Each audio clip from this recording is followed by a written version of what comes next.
Yeah. And Doctor, before we look at finances, that tribunal obviously looking at the SABC's conduct, but one of the contentious issues is whether or not the President used GCIS facilities, used government facilities to disseminate a party message. Has that been clarified yet? Can you tell us? Sorry, I missed the question, Francis.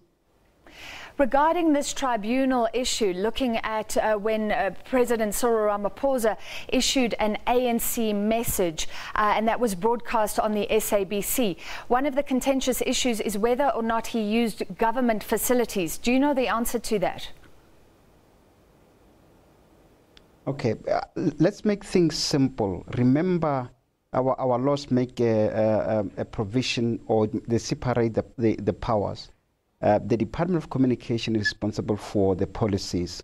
Those are regulatory matters that are within the purview of the regulator, ICASA, in line with Section 192 of the Constitution around the independent regulation of broadcasting. So as a department, for us, we deal only with the policy. Those matters like those are within the purview of the regulator.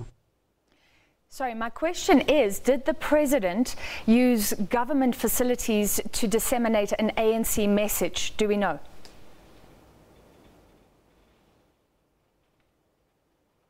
Well, for me, what has to be made clear is that there are certain issues of editorial independence. So for government, yes, we've got our own platforms within communication portfolio, including Government Communication Information System, Brand SA, and what is the other one that we use to disseminate government information.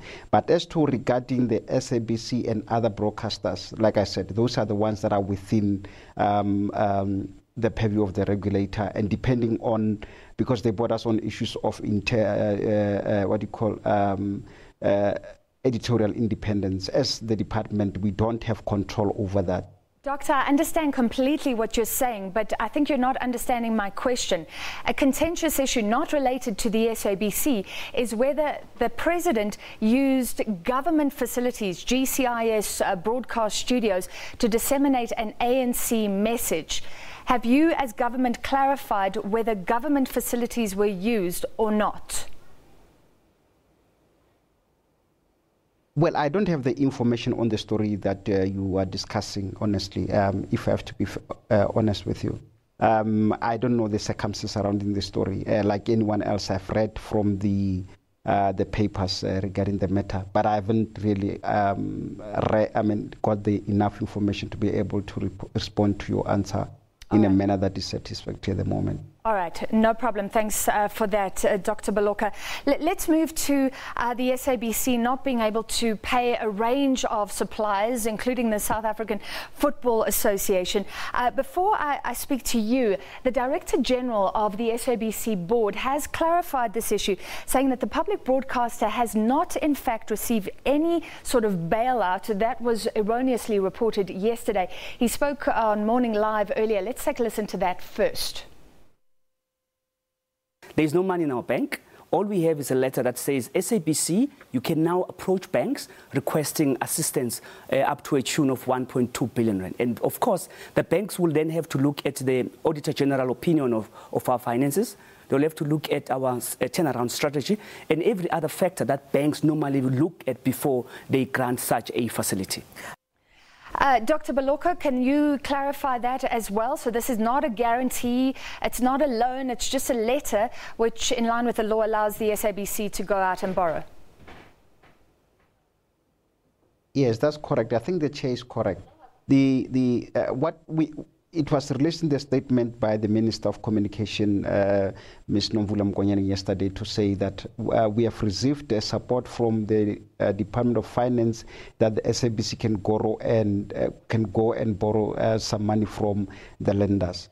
Therefore, this is not necessarily a government guarantee, but the powers for the SABC to go and get credit using its whatever collateral that it has. I think one of those that I thought it has is the what you call creditors book, debtors book, that they are using. So it's not necessarily that the SABC at the moment has got that money, and that money is not a government guarantee. So it's only once the SABC has engaged the lenders that it will be able to have the money as set out in the condition agreed between both parties.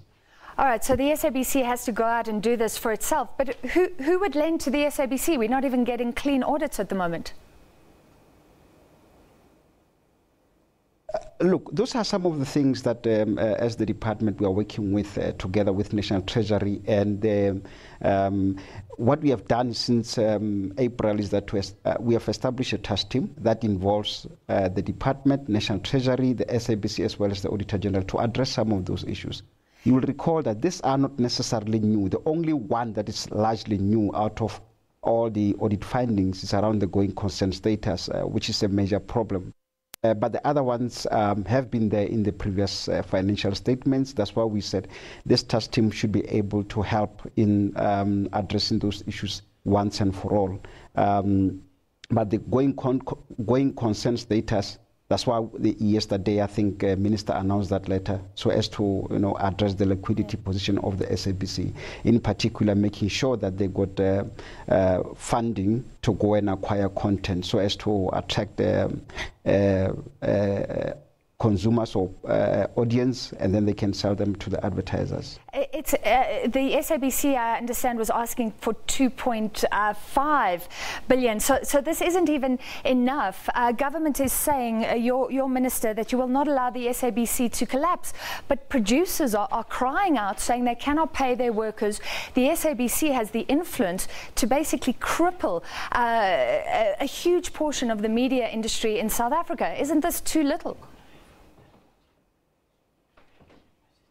Well, it's a matter of concern for all of us, and I think the financial position of the SABC has been communicated in the various media platforms. But at this stage, I think the most important thing is how do we turn that around? The situation is there, and we understand that. You see, the SABC is at the heart of the South African media industry, particularly in the broadcasting sector. Whether you talk jobs, whether you talk indirectly through the independent production, is at the heart of that. And then again, you talk information in view of the looming general elections next year. All of us are relying on the SABC for that purpose. So we can't allow it to fail.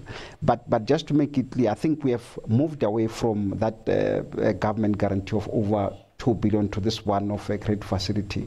This, we hope, will be able to in the meantime, help the public broadcaster to stabilize, because that's a priority that we have. Yeah. Okay, but there's no guarantees, because this really depends on if the banks want to lend money to the SABC or not. And then people are asking serious questions, because jobs are being lost. We know that production companies are suffering. But then when the Premier Soccer League was not being paid and there were concerns about soccer, suddenly government intervened. You see, that's why I'm saying, I mean, it's not only soccer. Boxing has come on board. Even SAFA has come on board as well.